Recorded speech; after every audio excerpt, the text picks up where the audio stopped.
Okay, we're going to take a look at using Google Slides to go along with your speeches. The first one we're going to look at is Brooke Reagan's, and she's talking about how to use statistics and how media influences teenagers. So you're going to have your first slide, which is going to just introduce your topic. And then as you go along with your speech, you need to have visuals that match up with the information that you are talking about. So in the beginning, she's talking about how models and average female height and weight influences how teens think that they need to look through social media. Then she has the URL posted below, so it's easy for me to check your sources. The next slide, she talks about Drake and Josh, which is a Disney show, and how those characters set up the stereotypes of the nerd and the jock and the cool guy, and what those images do for teenage girls and boys.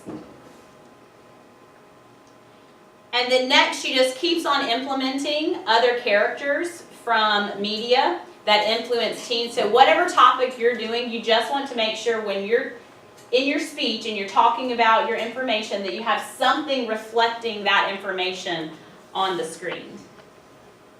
She did a good job with even having different scenes from the movies that she was depicting so that the audience can tell definitely what she's talking about. She even goes into talking about Disney characters, so you want to make sure that you have a plethora of ideas. Don't just talk about the same type of media, talk about different types of media so you can see how those affect the teenagers. The last thing that I want to show you is that she has her works cited on the very last slide, and that's important because you want to make sure that all of your information is cited. So that's the first thing that we're going to do is I'm going to show you how to use the information to create your works cited, and then you can go and put that into your Google Slides. So if everybody will bring up, and you'll go to your Google Drive, and go to New and bring up a Google document.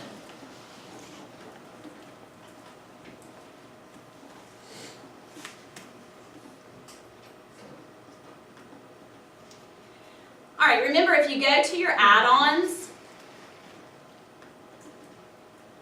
you can go to EasyBib Creator and then go to Manage Bibliography.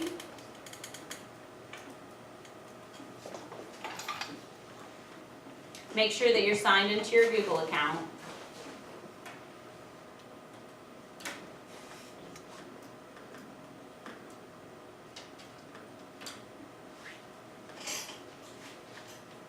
All right, also, I've listed the sources on the Google Classroom page. And the first source that I'm going to have you take a look at, if you're going to use the video from Jane Goodall,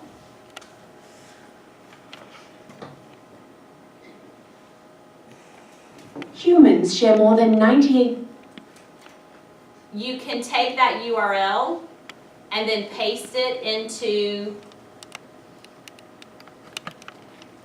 copy the link, go back to your address, make sure it's on website, paste the URL into the search button,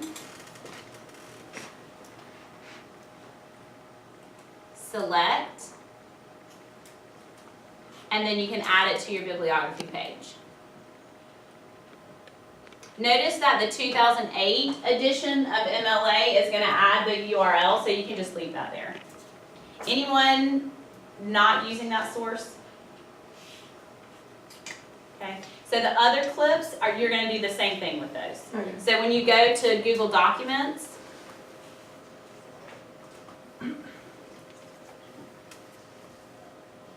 and you bring up the classroom PowerPoint,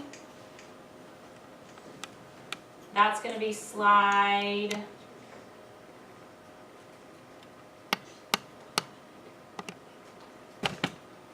46. So when you go to these clips, all you have to do is copy and paste the URL into the EasyBib, and then you'll have the clip in there. So let's take a second and let's do that now. And because I'm sure someone's using one of the clips from one of those sources. The next thing after we do the video clips, we'll go back and use Citation Machine. It's 43.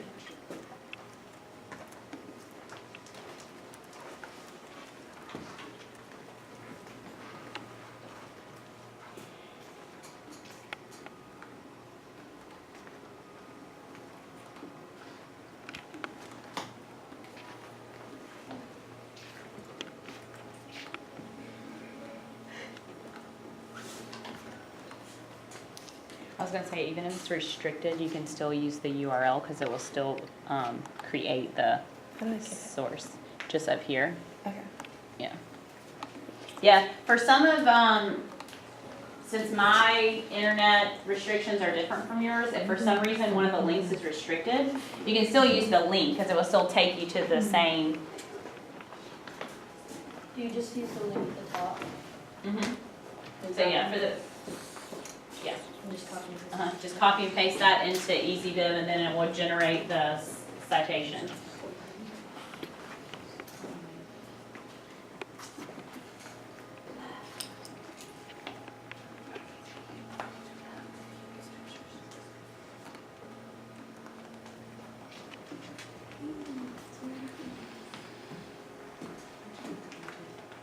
Does anybody need more time to do the citation for any of the videos? And you may be using more than one video, which is fine. Remember, you have to use 5 sources in the paper. So if all 5 of them are going to be videos, that's completely fine. But you need to make sure that you also have called out, My Life as a Bat, Seventh Man, Hope for Animals in Their World by Jane Goodall. I think that's the last one. Do we have to have at least one of the sources from the textbook and everything? No, if all 5 of them are going to be the movie clips, then that's fine. You just need 5 sources total. Okay. Also, make sure that on your works cited that they're all in alphabetical order. Does it need to get all 5 sources right now? Well, I'm going to show you how to do the book sources on Citation Machine, but go ahead and get the movie sources. Because you can do all of those through EasyBib. Miss Harold? Is that the right, that one? Yeah, what I want you to do though, when you add this to your bibliography page, you don't need this beginning thing right here. And,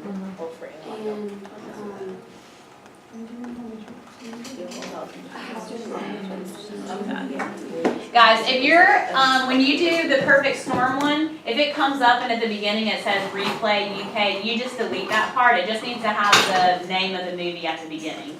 I don't know why that's For the coming up. Avatar one, would you delete? Yes.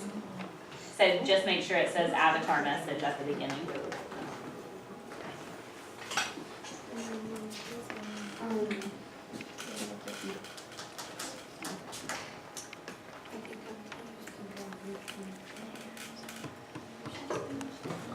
All right, so remember when you do your document, whatever is at the very beginning, that's what's going to go into your parentheses for your citation. So it needs to be the title. So make sure if there's anything right before that, you can just delete it. And remember, you're only going to use the first 2 to 4 words. So I wouldn't put Jane Goodall and her chimps. I would just put Jane Goodall in quotation marks in parentheses, and then that will be your citation inside of your paper for in-text citation for your source. Okay, the next thing that I want to show you is if you go to Citation Machine.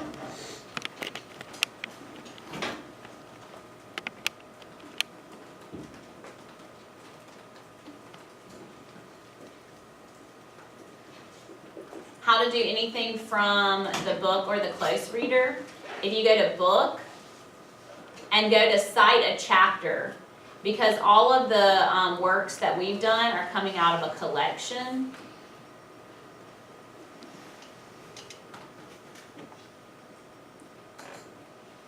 So if I'm going to do called out, or Hope for Animals in Their World, or My Life as a Bat, or Seventh Man, they'll all be done the same way. So if you're not doing called out, just make sure that you put whatever title in there. And then you'll have to go to put the author in. And I know that in called out, there's 2 authors. So make sure that you put both of them in there. So if you're doing the Seventh Man, the author's first name, Haruki, So we just choose the right. and his last Yeah, just choose name, what you want. Murakami. Title for any of these would be collections.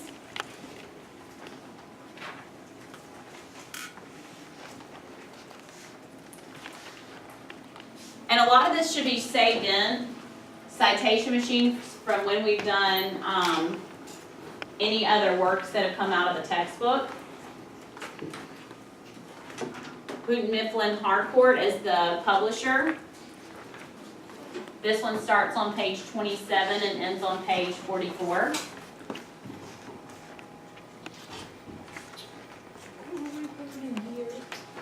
It is 2015.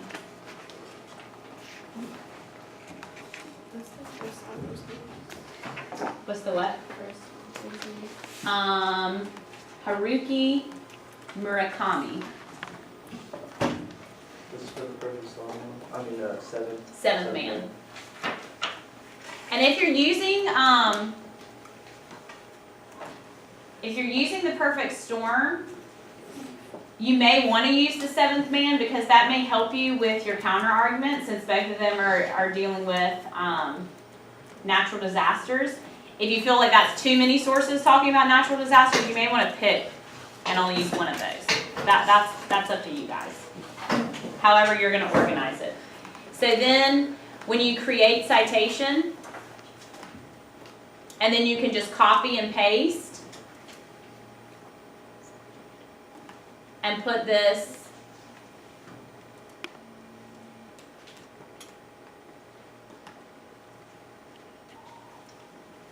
on your works cited.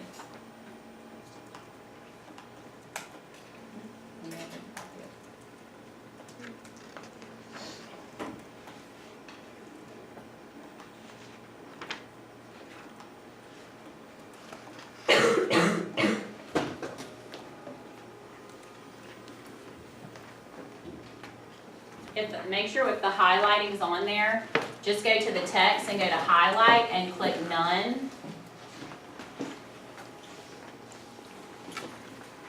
You also want to make sure that all of your citations are in Times New Roman and 12. For the citation, we hit cite a chapter. Also make sure that they're black, because that one that I just pasted in there wasn't gray. Go ahead. Do we hit cite a chapter? Or no? Yes, hit cite chapter, because you can if you need them. And Because remember, if you're using 5 sources and you have 3 body paragraphs, you might have to use 2 in your counter argument. It's called out like a chapter. Yes, everything out of the book that we read is going to be a chapter.